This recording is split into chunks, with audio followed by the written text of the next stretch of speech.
topic of this entire election, and months and months and months to come. Number two, I would definitely say unnecessary fees. A lot of times you'll see the administration try and sneak a fee in there unjustly.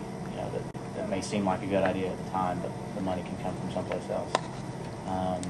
Three, I would definitely have to say that it's going to be smoking. There's going to be a ban on smoking. I mean, you just can't ban something like that quickly.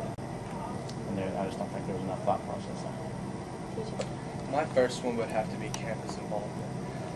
I think that we have 13,300 students on this campus, and like usually in our SGA elections, we only have 12 to 1,300 students that actually vote. I'm worried that there's about 6,000, 7,000 students out there who are just coming to the campus at 8 and then leaving at 3 and missing out on the college experience. Like what Travis was saying, we don't find them. So I think that would be my top priority, would be bring people in. I think that's one of the things that we face, and it's a challenge. But SGA has several opportunities. We have the Buck Fund. We can provide programming to those people and stuff like that. So I would say that's the biggest problem. Second for me would be parking, like what Stephen said. Parking is a big deal right now, and it directly impacts students' lives. And like what I was saying earlier, it's going to affect a lot more people the farther down the road we go, because they're talking about 2016. They're making parking plans for that.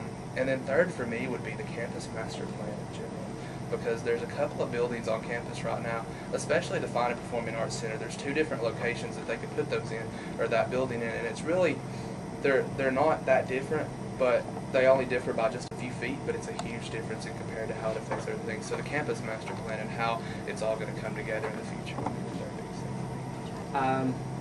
Yeah, I agree that parking's a big issue. I guess my number one main, issue would be environment, the green fee, and turning each issue campus green.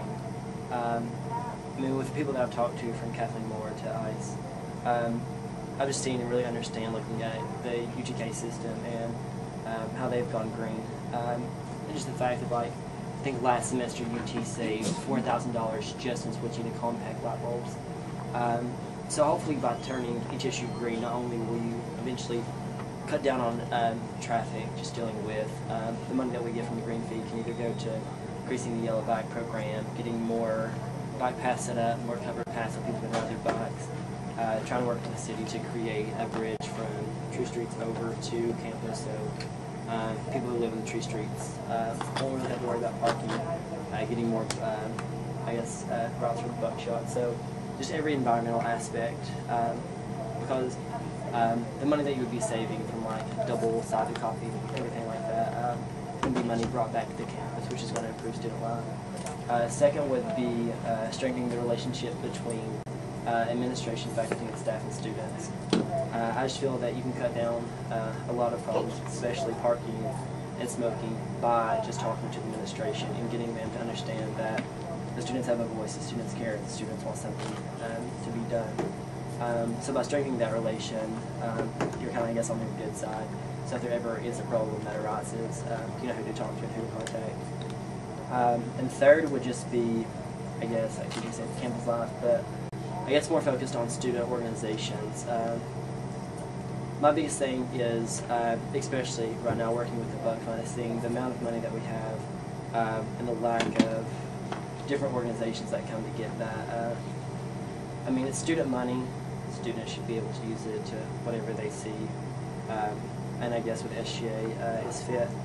But at the same time, by allowing, a relationship with SGA and with the student organizations, you're able to affect that organization, which in turn affects the campus. So I guess third would just be getting a better communication with SGA and the student